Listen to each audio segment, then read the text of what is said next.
welcome to this Zentangle Quickie. My name is Heather Hartwick Gladden. I'm a certified Zentangle teacher, and today we're going to take a look at the Tangle Pane from CZT Sandy Bartholomew. This is another it's been around for a while, and I thought, oh, well, let's take an opportunity and take a look at this, especially since today we had one of the paid classes that I do called Fun with Shading, where we went over shading ideas. And so this is kind of perfect. Now, this isn't necessarily a grid pattern. I'm just making a border. So this could be whatever space that you want to fit this in. We're going to put then a bunch of rectangles. Actually, I mean, you could consider it a grid of rectangles if you want. And I'm going to stack them, I'm going to go 3 by 2 here. And one thing that I have kind of found out, because it's what I'm good at, is that this one is pretty forgiving. You see how even things are here.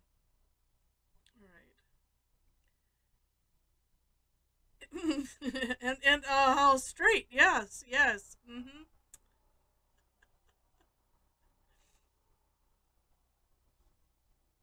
right. So, a bunch of rectangles. Then, and this is so clever how it's done. Well, I was looking at it, and first I was like, well, wait, now couldn't this be a grid pattern? No, and then put these inside because that would help me to make them even. And it's like, yeah, nope, not really. And that I will get to in a bit. The next step, after you have all of your rectangles placed in, and you know what? These could be squares too. It honestly doesn't matter. What we're going to do is we're going to, I'm going to start in the middle here so it makes complete sense. We're going to go from corner to corner, like that. Corners of the rectangles to the other corners. And then on the sides here, so whenever you get to your end, you want to continue those angles. And maybe, and one way to do it would be to like eyeball, okay, here's the middle. This, and we're going to just put that in the corner. And same thing here, it's like, okay, where's the middle of this? And don't worry about it too much, just eyeball it. It's all good. Doing that for every corner.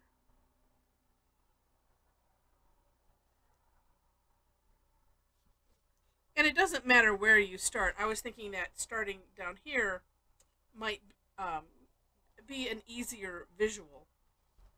Okay.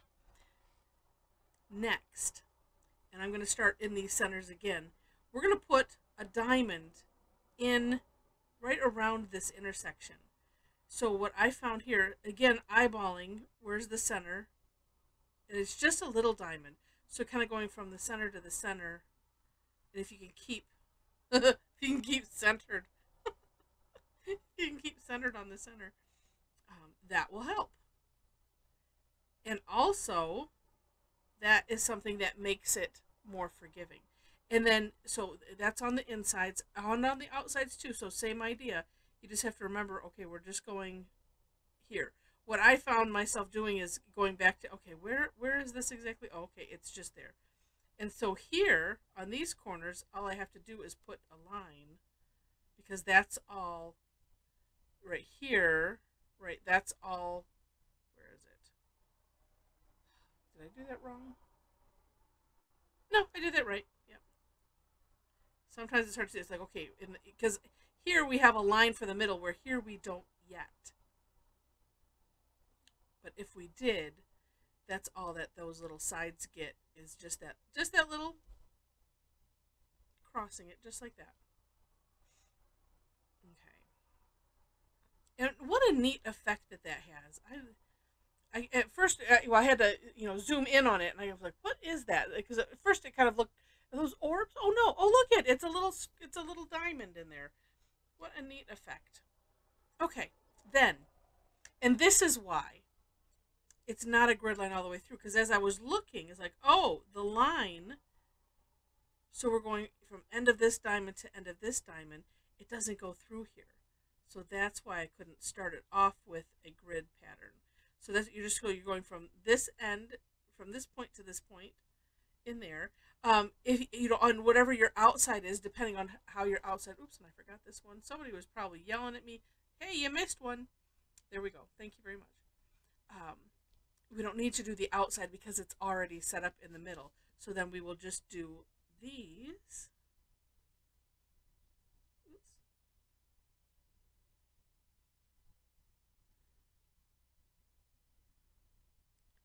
And again, this also is kind of what makes it forgiving. When you're going point to point, it just helps. Okay. That's it. Except for to do some shading. Now I had a thought, but I'm not going to do it on this one. But part of me thought, you know, if you've done the Tangle Cubine, and on Cubine we fill in one piece solid. You know, I could do it.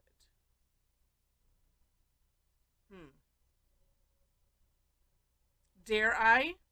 Okay, I dare. Oh, and I just noticed here. Oh, no, never mind. I was thinking I had to do something else. Nope, I don't. Okay. Right, because that's that way. All right, I'm going to dare do it. So here, you can, shading. So what I did in my step out was I shaded these two. So the leftmost and then the top. But I'm going to, we'll see if this makes it or not. I'm gonna dare say it will. I don't think it will wreck anything. I'm just thinking out loud.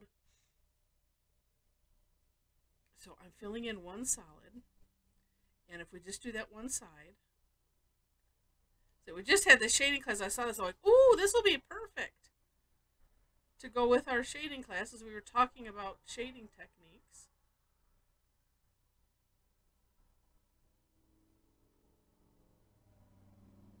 Oh, and that, you know, I have to add that to my list. I had it on my list. Well, I don't. It's in my mental list. Sometimes that's not a good idea. But we're shading essentially with the pen, and that's something I'll add that to the more fun with shading.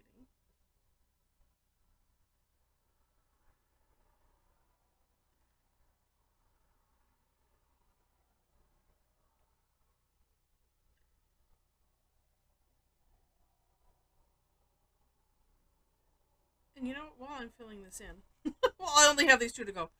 I will bit and piece the end stuff that I talk about here, as long as I can concentrate and do that at the same time.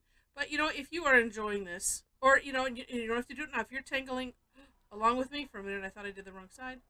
If you were tangling along with me, don't do it after. Do it after. Don't stop now. But I would love it if you click on the like button. I'm going to touch this up with the micron, just because, you know, the graphite one is great for, you know, filling in a little quicker, but you can't, it's really hard to get into those crevices, and sometimes right along the edge. I try to avoid those things just so I don't make more problems for myself. Oops, and right here too. Okay. And you know what? While, you know, if you want to take a hand break, click the like button. And if you haven't yet, I would love it if you subscribe to the channel, so you can click that as well. All right, so what I'm going to do then on the top is we're going to do some straight lines.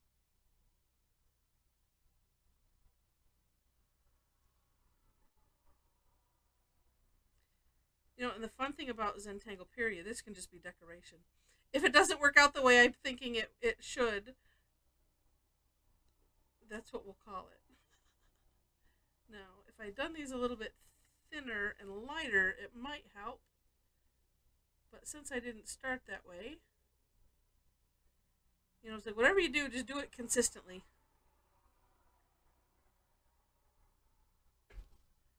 Oh, yeah. It's starting to do what I want it to do. Good. Okay. And then let's do,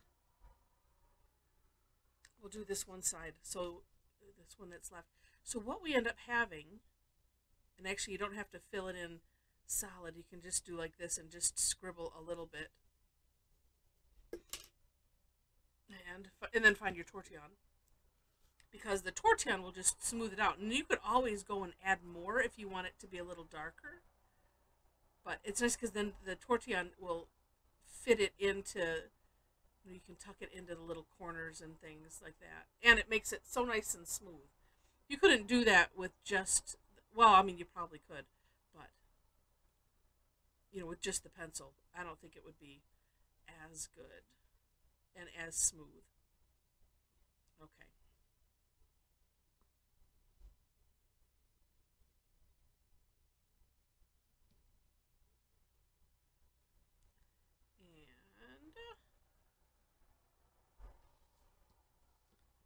And yep, it did what I wanted it to do. It made it even more 3D. And it was just because I was thinking about Cubine. You know what's so fun about all of this? Being not an artist, absolutely not. No training. Didn't like art class because it didn't do well. Mom's the artist.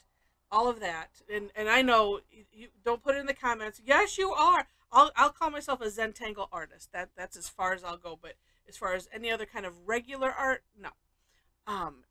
And I share that for a number of reasons. One, just to show you don't have to, no art skill required to do Zentangle. Number one, first and foremost. As long as you can hold a pen relatively straight, you can do this. And you don't even have to do it straight, as I like to prove all the time. But what's neat is the more you do it, the more techniques and experiences that you have with tangles, then you can draw from them. You know, you just kind of do a little search in the computer that is your brain. It's like, and that's when I saw this, I'm like, Cubine popped into my head, and this is what we do on Cubine, and it's just so neat. Just so neat. Actually, you know what? I take that back. I think on Cubine we don't do these lines. We just do solid and shading. When I know I added the lines when I tangle on sugar cookies with edible markers, or food writers they call them, and that's how I denote the shading with the lines. But still, it works out really well. So cool. But anyway, if you are not an artist, then yes, you are in the right place with Zentangle. And you just take your time, have fun, and it's just so neat. So with that, I'm also thinking, oh gosh, could I do a little something else? Maybe I should do a little, just a little. I don't know. The back is feeling a little empty. Oh yeah, see, that could help. Okay. And then, if we learn to play, that's what I learned to do. Learn to play. I guess I'll add a little bit of graphite. All right, so as I'm doing this, I mentioned like, subscribe. Feel free to share it, leave comments and all of that. In the description section, you will find links to the step outs. I always do my own version, and then link to the creator of the Tangle, and or at least wherever I found it, and because I always want to make sure that we're giving proper credit to those that create, because I personally say, yeah, couldn't do this without them. It's just so neat.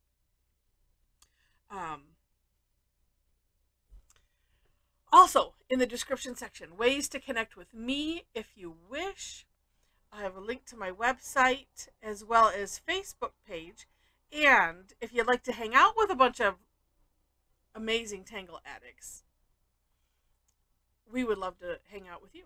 So there's a link to our private Facebook group there. Know that there are like a couple, 3 membership questions that will gain you entry, or otherwise, depending on how they're answered, or if they're answered. And I just let you know that. Let's see. And, oh, I mentioned the shading class that I did on my website, and I do post them on Facebook group. On my website, I do list some other places that I post them. So if you want to follow me there, that would be great. You can also subscribe to my blog, and I put things out periodically. I have a daily tangle, which this is one of, and and some other things as well. And I think that's it. So thank you so much for watching and listening if you've listened this far. And I wish you happy tangling.